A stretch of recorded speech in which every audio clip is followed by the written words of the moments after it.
I'm Marcos, aka Metaphoric. So, I'd just like to start off with saying a little bit about me. So I'm Puerto Rican, and I wrote this poem about what Christopher Columbus did to the Taino Indians. I don't know if you guys are familiar with that, but it kind of means a lot to me and my culture and my family. So here goes. This one's called Timeless Crimes. I wish something more could have been said, but I wonder what went through his head. The day he decided to make a people disappear, and now he is celebrated for the fear he inflicted upon others. While he stripped children from their mothers, raped, tortured, and slaughtered as they yelled for salvation, he never bothered to listen to their cries. All he did was look into their eyes and thought of the things that he could be. He thought to himself, they must be wealthy, because my people don't have the gold that they do, so let's sell to them in October of 1492. And Christopher Columbus said, and I quote, they are a good and peaceful people. But guess what? His head was on a steeple, making them his slaves, building their own graves. But how can one man from Spain inflict so much hatred, so much pain? He took kindness for weakness and made them feel less. But when I say them, I mean my people, the Borican, also known as the Tainos. But Christopher Columbus' greed just grows, and he sells the ocean blue to do what no one expected him to do. To take 3 ships worth of soldiers, with the murderous plan on his shoulders, with ships named the Niña, the Pinta, and the Santa Maria, Ave Maria. He even brought beautiful black people from Africa and enslaved them. But at the moment he stepped foot on my island, my people no longer became known as Tainos, but immigrants, as we scatter like ants, running for our lives, protecting our children and wives. But I am saddened by the news, because Christopher Columbus decided to use religion as a means to gain power for the indigenous that were a beautiful flower, also known as the Flor de Maga. But what was done, it wasn't a saga. It wasn't a nice nursery rhyme. It was a heinous crime committed against the civilized nation. Now, we're no longer a flourishing nation of 3 million or so. We were stripped from our soul, from the beautiful land of the Borican, also known as Puerto Rican, because when you look up at the map, you realize they really couldn't spell. When the sands of time were ours, but now us Tainos and Puerto Ricans and Tainos have been counted out of existence like ours. Thank you.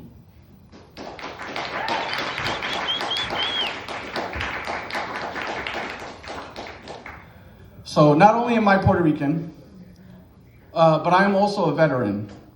I served in the United States Navy. I was a corpsman, which is a medic in layman terms. And I got diagnosed upon coming back from the war with PTSD, combat-related PTSD. For years, I didn't know how to deal with it, how to channel it, but I ended up writing a poem to my PTSD. And this one is called Wartime Flowers.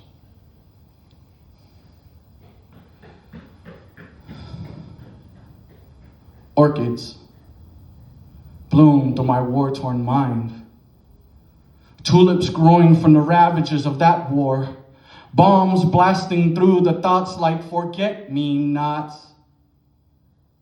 The thorns on guns weeding through the barrels are white roses like white flags and the signals of peace. But the bullets still hit the young soul of the daisies, being picked off by the sniper in towers, shooting at the irises that lay in the X, then boom, the daffodil. Growing in the field where the Marine plants his boot like he planted the root of the lavender, as he watches the blood splatter like a dahlia flower.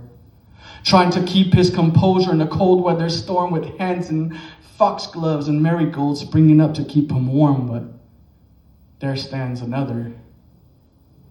As he looks up with holding his guts that once were intact, looking up at that sunflower in the sky, hoping one day it'll all end. But someone in that flower field yells, "We're at war!" within our minds. As daisies begin to creep back up, as the smell of lavender wakes me up. You see, I was having dreams of lilies and tulips growing from the ravages of my war-torn mind, but now all I could see were the bouquet of those flowers sprouting all around vases, all around my once white room. Thank you.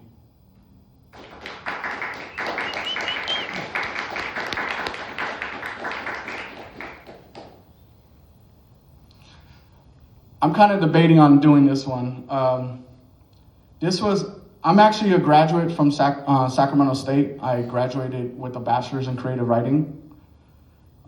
Thank you for the applause. I wasn't expecting it. I'm just kidding. However, he's actually my favorite teacher. His name is Professor McKinney. Ew.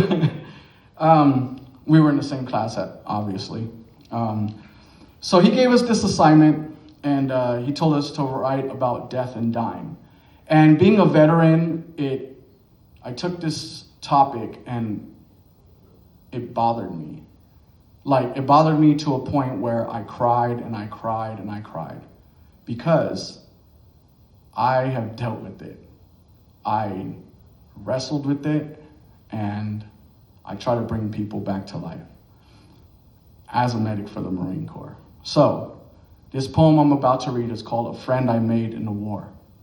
So, bear with me if I start to cry. Go on, poet. So here it goes. And this is a quote that was said by General Douglas MacArthur. "Only the dead have seen the end of war." I was trained to be a machine, never showing remorse to what happened to Frank, an Afghan soldier whose name I never knew.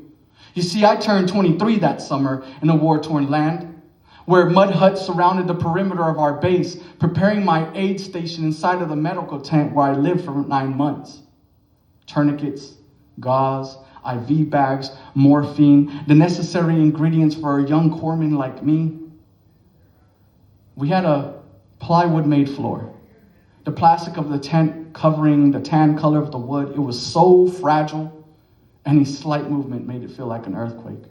And then, suddenly, the floor rattled, shook, as the loud booms we heard in the distance inched closer and closer until boom, boom, boom, the screams tagging along. "Take shelter, we are being attacked by mortars," yelled the 4-star general living inside of the loudspeaker. I strapped on my 100-pound gear, rifle in hand, clicking into fire. With a medical bag on my back, I run to a small shelter concrete slab where mortars rained from hell above. You see, those 6 hours felt like 6 minutes until I started to walk until that concrete haven. The smell of ammonia, petrichor, burnt metal, lingering in the air with an eerie silence all around us. I walked back to the medical tent.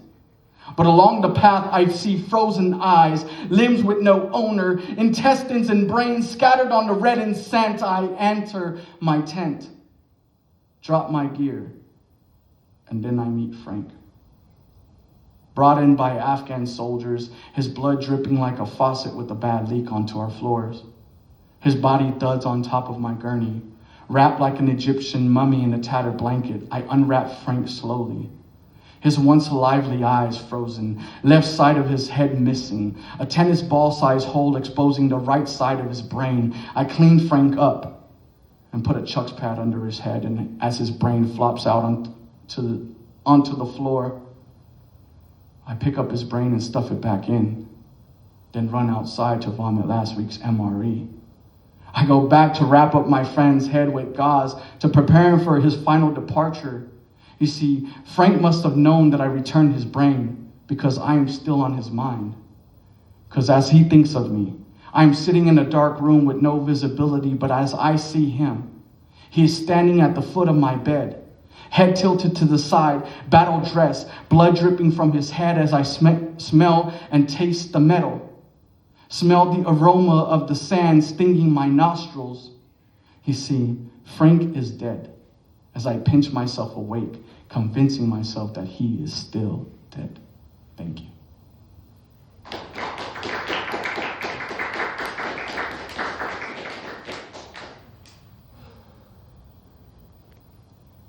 All right, thank you. Thank you.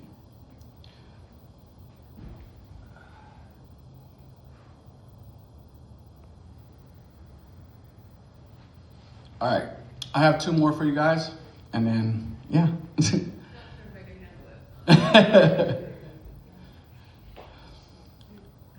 So, this next poem is called Flowers from My Ribcage. And dealing with PTSD, I've had a lot of struggles with relationships and with friendships and just in life in general. And so, this poem is it's actually in one of my books. I published 3 books. My last book is called Love, Love, and Love. And so this one's inside of that book, and this one helped me get through a lot. So here we go.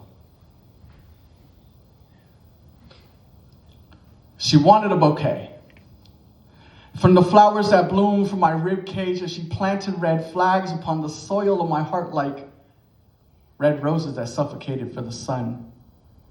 She wanted a matrimony that was holy because holy Bibles waved at her from pews, thinking she'd absorb their words. But within the minds of poinsettias and orchids, she failed to realize that lilies could blow away dandelions. I watched as the breeze flowed through her hair, and I saw the scars that she endured while trying to love herself. I saw the termites with cavities and ants in formation, trying to climb her and eradicate her existence, but she stood strong like the oak tree, rooted deep within the crust of this globe that spins on the teacher's desk, the day she allowed the alphabet to escape, except for you and I, and the words are spelled toxic. But I am hoping to cultivate the land that was once stabbed with the red flag, and the wedding band she requested, well, I returned it to the window where she wished upon it while window shopping. Thank goodness this was just something I saw on the television. Because if it happened to me, then I would be blooming in dark rooms where my petals weep and the hue of my green stem turned white in shock because she is still here, wanting a bouquet from the flowers that I bloom from my rib cage, and I rip off the petals for her one by one, pondering the question, mental freedom? Mental freedom not. Mental freedom. Mental freedom not. Ripping off this last petal will determine my fate. Thank you.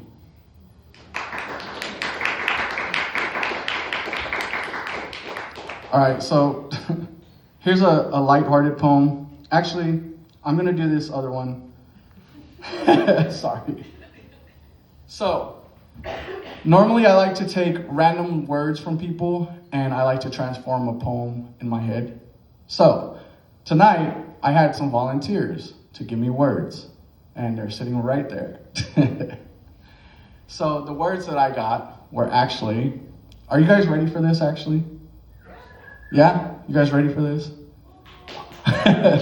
I'm sorry my poems made you guys, kind of down and gloomy, and I just want to get your spirits up, hopefully. But so the words that I got were 2, rivers, cider, juvenile hall, wrinkle, haze, jack, sinking, cherries, snake, gurgled, and static. Ah, Jesus.